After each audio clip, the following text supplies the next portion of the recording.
Are you on good terms with your neighbors or engaged in ongoing conflicts over every issue? Residents of Jacksonville, Florida, called law enforcement more than 80 times to protect themselves from an erratic neighbor. This is the wild tale of Russel Tillis.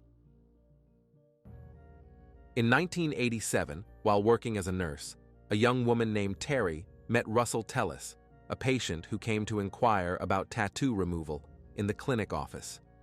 The man appeared incredibly attractive to her, with beautiful, well-groomed hands, neatly styled hair, and his entire appearance exuding self-assurance. Russel was not only handsome, but also extremely charming. During his time in Terry's office, he managed to pay her more compliments than she had heard in the past year. Before leaving, the man asked for her phone number in case Terry agreed to go on a date with him. The woman blushed deeply and wrote down the coveted digits on a piece of paper, which would later change her entire life. On their first date, Russel behaved like a gentleman, further winning Terry's heart. He presented her with a bouquet of flowers, held doors open for her, and generally conducted himself as one should treat a lady. To some, this might not seem particularly unusual, but for Terry, these small gestures of attention equaled grand gestures. She wasn't accustomed to being put first or told how beautiful she was. So on the date, she truly felt special, perhaps for the first time in her entire existence.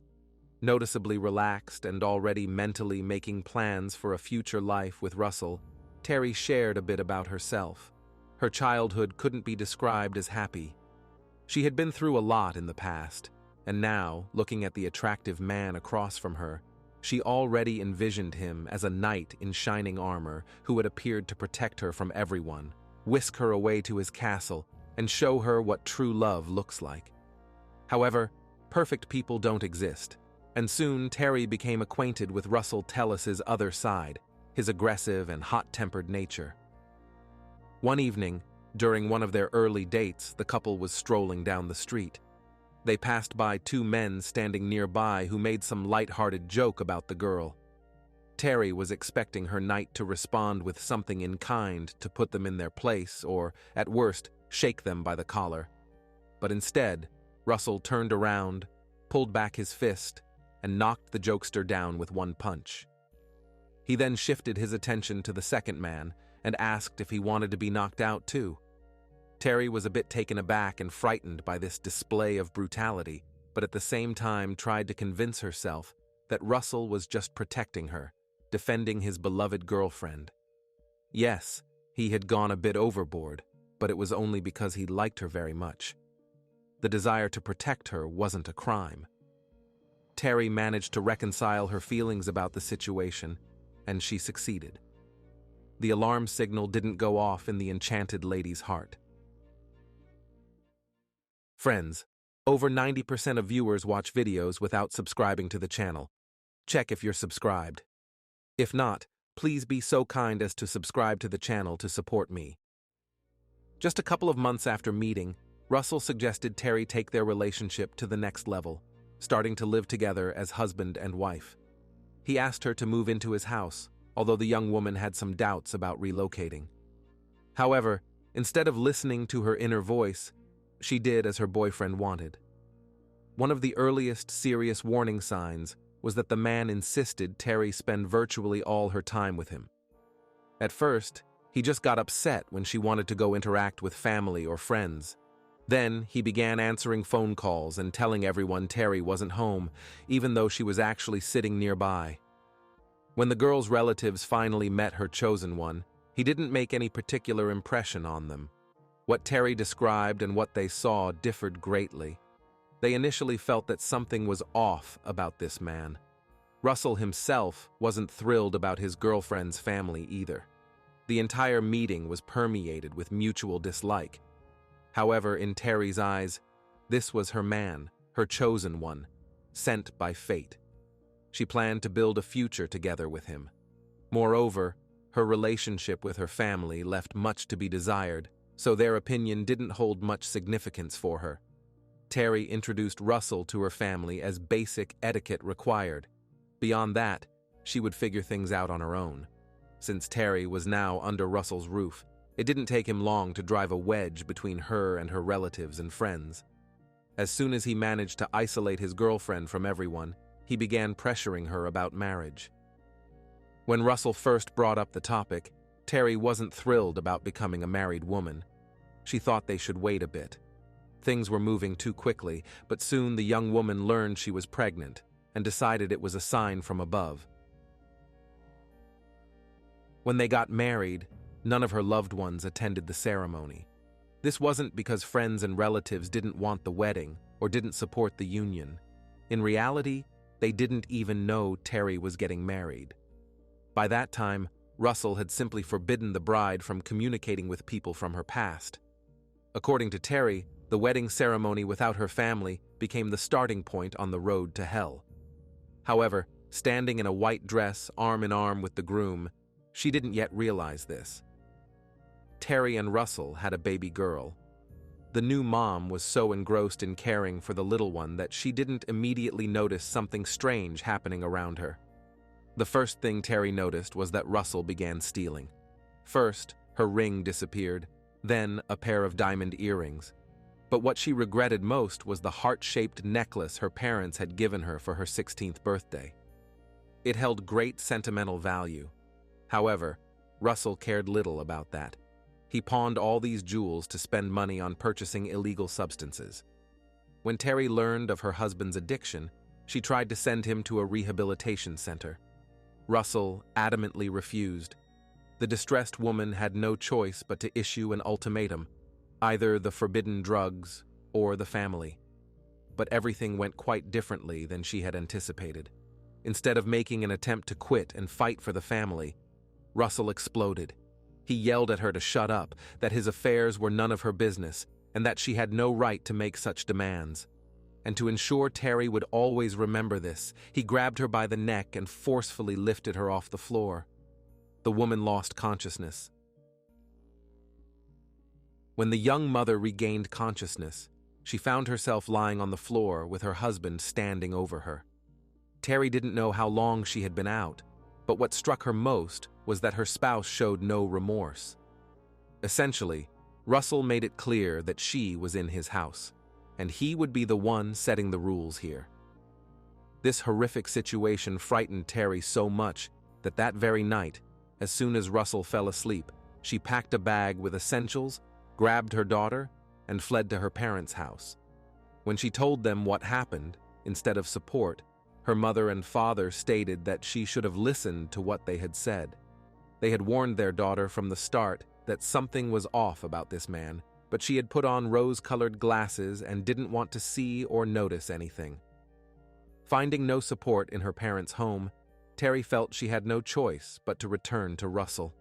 Apparently, her family was offended that the girl had gotten married without inviting them to the ceremony. After returning to her husband's house, everything only got worse. Russell was constantly going out at night. Sometimes he wouldn't show up for 2 to 3 days, disappearing without warning. Terry still didn't know what he did, where he worked, and was afraid to ask. One day, she received a call from the police station informing her that her spouse had been arrested for harassment. Russell had been bothering girls who provided intimate services. When Terry picked him up from the police, Russell denied everything. He said the officers had falsely accused him, and for the first time, the woman actually believed him. But when it happened for the second and third time and kept recurring, Terry barely listened to her husband's explanations. His story never changed. It was the same every time. He had been falsely accused. Russell understood perfectly well that his wife didn't believe him, so when returning home after a short imprisonment, he always brought some gift for her. It wasn't a beautifully wrapped surprise tied with a bow. Most often, Terry received trinkets, random items. These could be various accessories like chains, bracelets, and hair clips. Once, Russell brought her a diary. Since the first pages were torn out, the woman immediately guessed that her husband simply stole all these things from the prostitutes he spent time with. Whenever his wife asked where the gift came from, Russell said he had found it. One evening, Russell brought something for himself, a Polaroid camera, The man ordered Terry to put on makeup and undress so he could take some intimate photos of her. Naturally, she didn't want to do this, but Russel insisted that she had to please her man. In the end, Terry sat with a grim face, showing how uncomfortable she was, while he forced her to strike various uninhibited poses. Although the man tried to compliment his wife, he clearly saw that the photo session wasn't enjoyable for either of them. Eventually, they argued again, and Russel left for the entire night. When their daughter was a couple of months old, Terry became convinced that she really needed to leave this man once and for all. But two significant reasons held her back. Despite his harsh nature, criminal habits, and harmful addiction, Russel fully provided for her and their daughter, paid the house bills, bought food, and necessary items for the baby's care. Terry herself couldn't support herself yet. To go to work, she needed to find a nanny for the child, and to pay the nanny, she needed funds, which she didn't have. She also lacked the finances to leave with her daughter and rent a place. She didn't want to turn to her parents anymore because she expected nothing but reproach in the family home. Another reason was that Terry was very insecure and was willing to put up with Russel's bad temper just to have someone around. She still clung to the hope that her spouse would change and become the man she first saw him as. One evening, Terry received another call from the police informing her that Russel was being released on bail and had been arrested on charges other than his usual ones. Russel had been detained that day for attempted kidnapping and coercion into sexual intercourse. That morning, Russel had gone to work like any other day. After finishing his shift, he got in his car and headed home. On the way, the man noticed a hitchhiking woman who was having car trouble and offered her a ride. But instead of going to the address she gave, he drove to a secluded spot, stopped the car, and tried to attack the passenger. She began to resist and scream. All this commotion attracted the attention of two other men who intervened and prevented the crime from happening. Terry was horrified. Learning of her husband's actions, she felt disgusted with him. The wife hoped that Russel would be sent to prison for some time, giving her a chance to gather her belongings and leave. But Russel only received a suspended sentence, so they both simply continued living their lives as if nothing had happened, not even attempting to discuss what he had done. Soon after, Terry learned she was pregnant with their second child. This pushed thoughts of divorce even further away, as she couldn't run far with two small children. While Terry was carrying the baby, Russel developed a new, disturbing habit. He would take their daughter out late in the evening and disappear for several hours. The pregnant woman didn't know where they went and was afraid to ask her husband. The girl was, unfortunately, still too young to tell where she and her father had been. When Terry gave birth to their second child, this time a son, both parents were overjoyed. Even Russel became kinder for a while, but as soon as the baby's facial features began to take shape, the man doubted that he was the child's father. Russel accused Terry of having the son with her former boss. This was ridiculous because she had no romantic relationship with her boss. However, Russel wouldn't listen to reason, and his possessive instincts grew even stronger. The man told his wife that he wasn't going to lose her to her boss or any other man, and if she ever tried to leave him, he would track her down and bring her back because she was his property. Russel regularly threatened Terry with firearms he kept in the house, and once he took a hunting knife and began demonstrating how it could fatally wound someone. He held the blade against Terry's lower abdomen and showed how to use it. He claimed he wanted to teach his wife how to protect herself and the children from an attacker, but it seemed more like threats toward his spouse than a crash course in self-defense. Russel seemed to be saying, "Look what I can do to you." As a result, this simply added another fear to Terry's subconscious. Several more years passed in constant fear.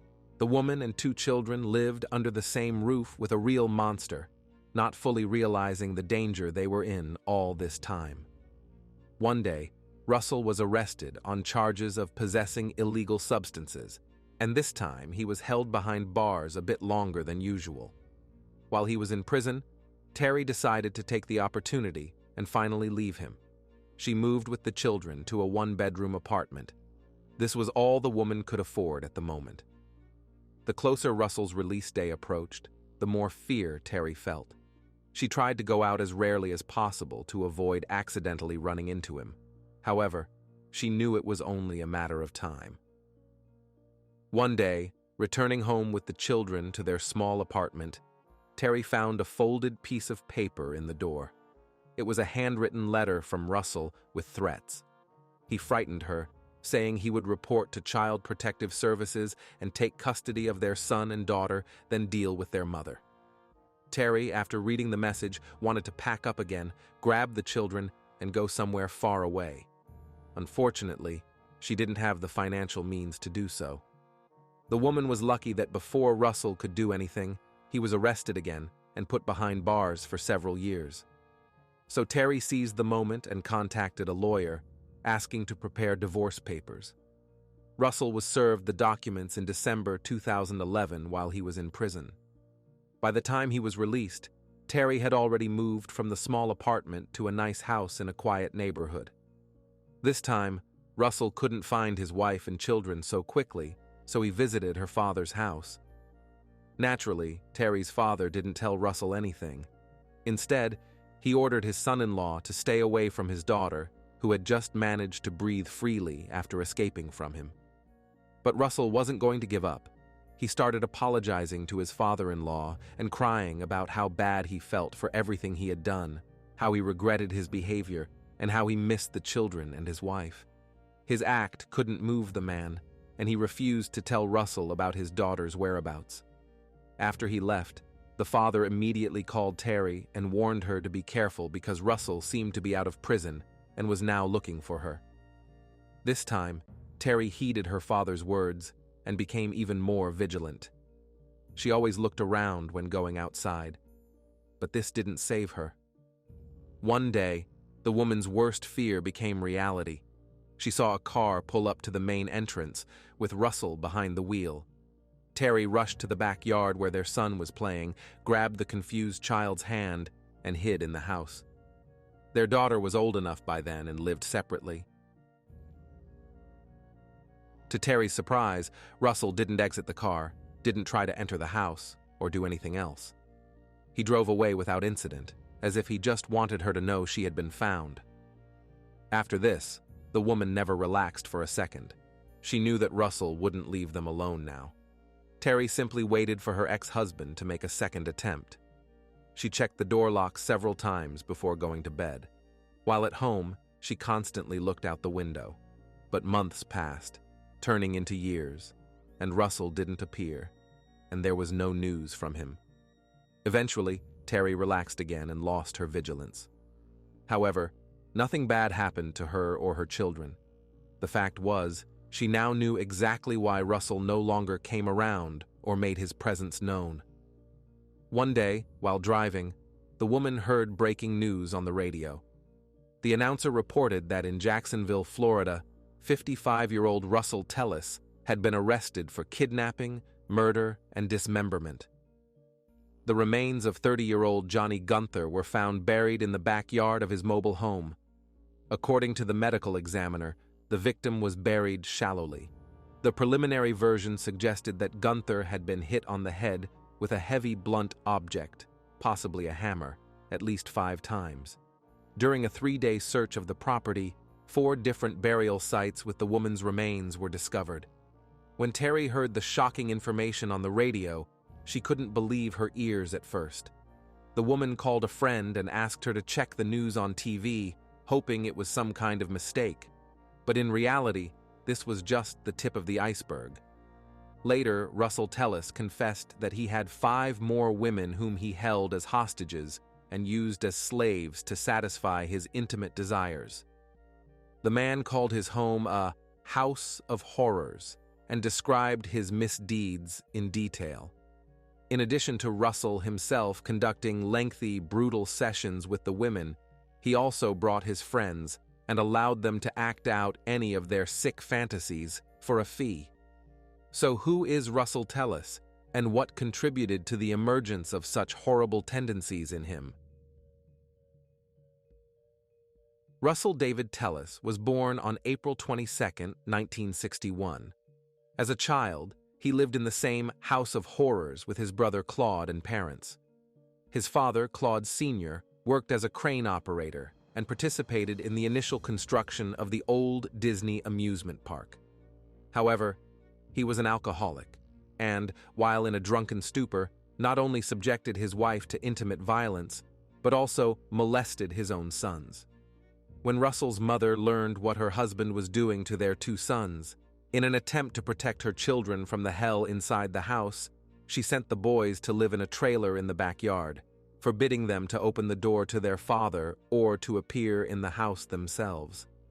Margie Tillis, Russell and Claude's mother, was considered a wonderful woman, but her husband was a completely different story. Neighbors feared this man just as they would fear his son years later. As Russell grew up, having never seen a normal life, he turned to petty crimes and forbidden substances.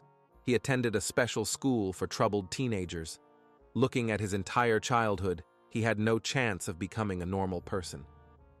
Nevertheless, Russell, with his mother's help, managed to overcome his addiction to hallucinogenic substances and moved to California to start a new life.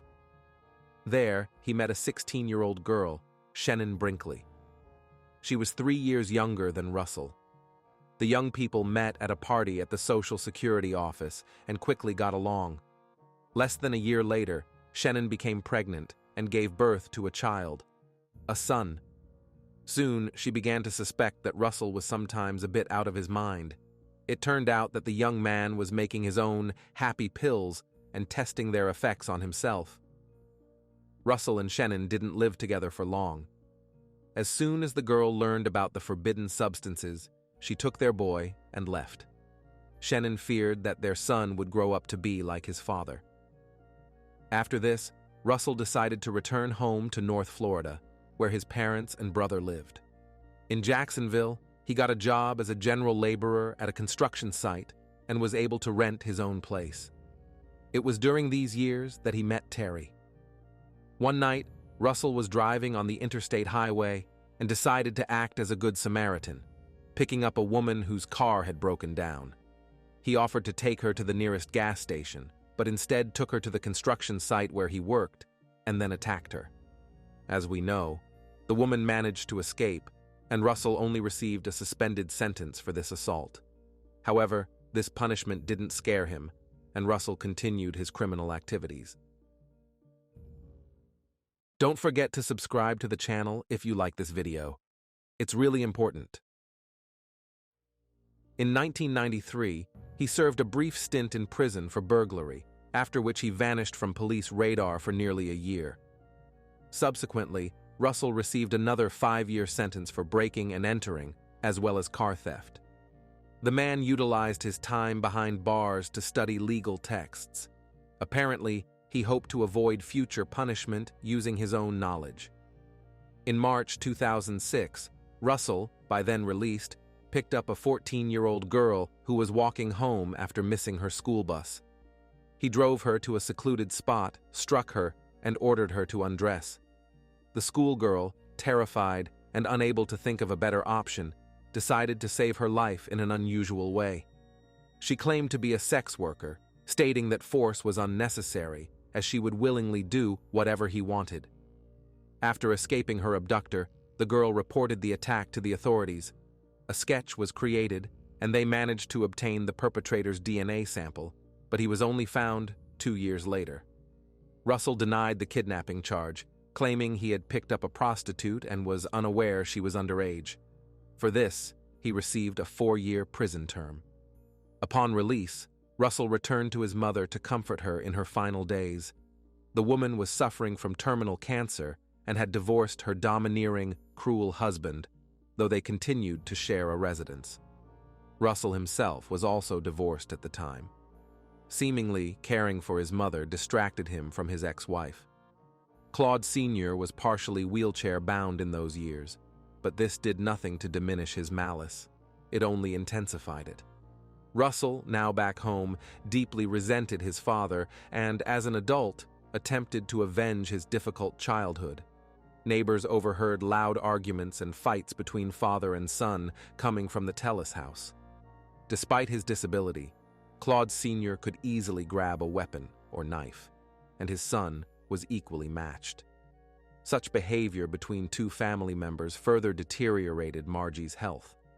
In 2012, the woman lost her battle with illness and passed away at 69. She left the house to her son Russell, who evicted his elderly, disabled father. From that moment, the nondescript building in the green suburb gradually transformed into a house of horrors.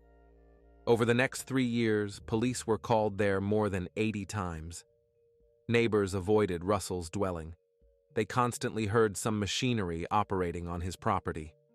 Screams periodically emanated from there. Women frequently visited, some staying, while others were never seen again. Occasionally, Russell's guests would leap over the fence, desperate to flee this terrifying place. Sometimes they knocked on neighbors' doors seeking help. The neighbors themselves were mortally afraid of Russell. They lived in fear. Some even filed court orders for protection from this strange individual, as he threatened to end their lives and bury them in his own yard. Suburban residents noticed new structures appearing on the property of the ill-fated house. Meanwhile, the house itself aged and deteriorated. The surrounding area began transforming into a dump, accumulating garbage, old broken equipment, car parts, and various useless junk. Neighbors tried contacting local authorities. As a result, city building inspectors forced Russell to remove one of the illegal structures. But that's where it ended. To shield himself from prying eyes, he erected a tall fence in front of his house and installed gates with a padlock.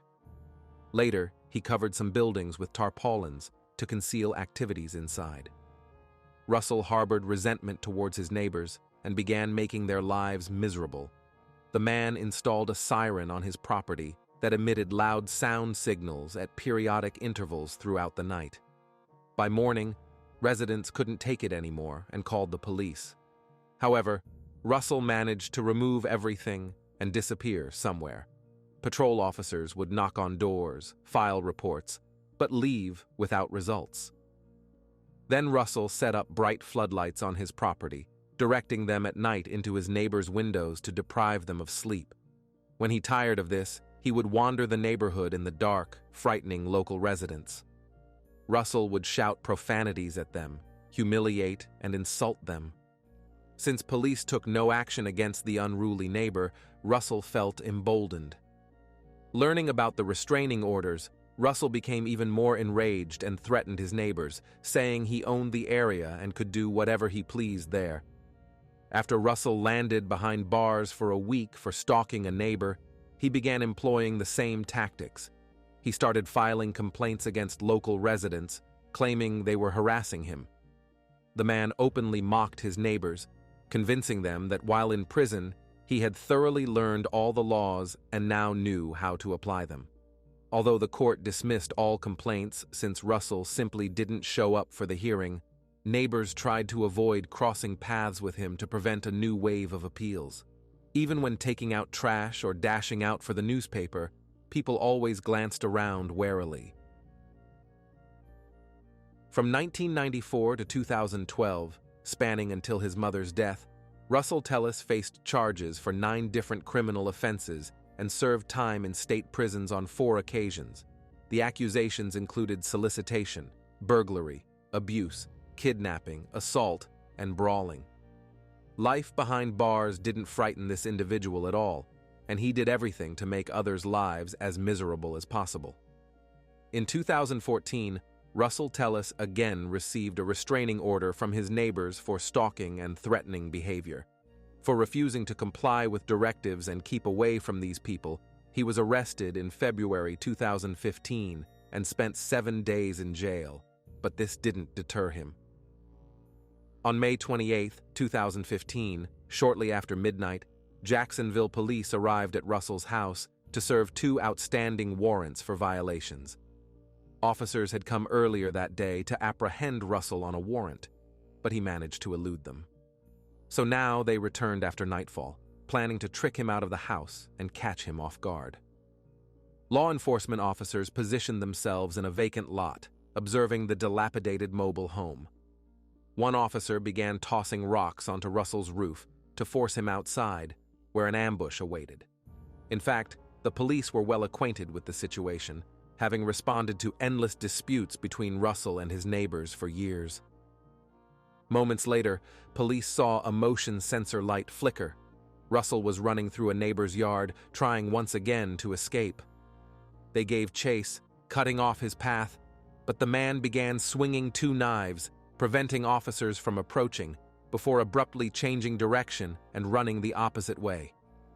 Detectives pursued Russel across the yard, but soon realized he had fallen into his own trap. It turned out that the homeowner had booby-trapped the area around the house to prevent any of his captives from escaping. Razor blades and boards with protruding nails stuck out of the ground throughout the yard. These obstructions blocked the property owner's path. Russel knew about the sharp objects hidden in the ground, so he didn't risk venturing into the backyard and consequently fell into the hands of the pursuing police. They surrounded him, arrested him, and sent him to jail. Additionally, he was charged with aggravated assault on law enforcement officers, resisting arrest, and battery. Russel later justified himself, claiming he didn't realize in the darkness that police were chasing him. They were dressed all in black and had no identifying marks as law enforcement officers. The man was convinced that some wrongdoers were throwing stones, trying to break his window and enter his house, so he got scared and wanted to flee. After Russel's arrest, his neighbors were overjoyed and recalled the horrifying moments they had faced over many years. They didn't yet know that they had rid themselves of the House of Horrors owner forever. The true extent of his crimes came into focus a bit later, when Russel's cellmate, Sammy Evans, informed authorities that Russel had confessed to killing and dismembering a woman he'd buried on his property. This woman was Johnny Lynn Gunter. She had grown up in foster care and later began selling her body to fund her illicit drug habit. Sammy Evans agreed to conduct another conversation with Russel while wearing a wire so detectives could gather additional information. On the recording, Russel described keeping women chained up and allowing others to have intimate relations with them for money. His brother Claude was one of the men who visited to satisfy his urges. Gunter was among the women held captive. When Gunter learned about Claude, the brothers decided to eliminate her to avoid future complications. According to Russel, it was his brother's idea, but Claude couldn't go through with harming the woman, so the task fell to Russel. He was the one who struck Gunter, causing her death. Afterward, the brothers dismembered her body and buried it. Subsequent investigation uncovered decomposed remains hidden beneath mines and traps. The victim was indeed identified as Johnny Lynn Gunter, a 30-year-old woman with a history of substance abuse and sex work. On December 8, 2016, Russel was charged with murder, kidnapping, and human trafficking. By then, he was already incarcerated due to multiple violations of neighbors' protective orders. When Russel's trial began, he claimed that his initial confession and everything he told Sammy was fabricated. He said he only did it to receive a death sentence. At the time, he was severely depressed and had attempted to take his own life unsuccessfully. At one point, the detainee was indeed hospitalized for 3 days after overdosing on antidepressants, which is why he and Sammy Evans devised this plan.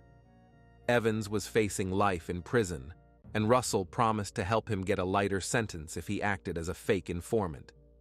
Russel assured Sammy that he had thoroughly studied the law during his time in prison. He felt he had lived a good life and didn't want to spend the rest of his days behind bars. He'd rather end it all at once. According to Russel, there was no house of horrors. He was an innocent man. In reality, his brother Claude had shown up at the house with Johnny already dead and asked for help disposing of the body. Russel claimed he had no idea how this woman met her end, but wasn't planning to testify against his brother.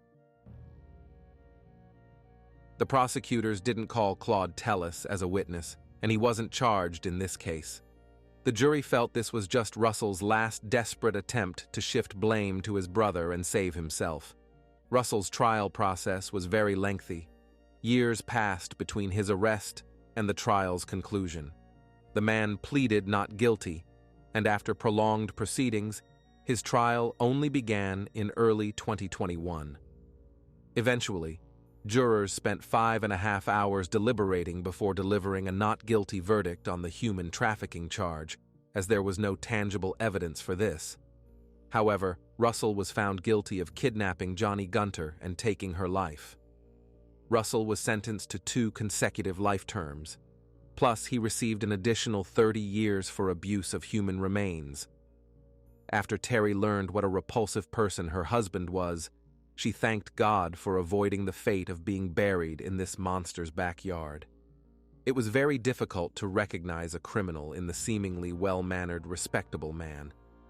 Before being swayed by charming courtship, Terry needed to know who he really was. But sometimes women's desire to have a strong shoulder beside them overrides the voice of reason.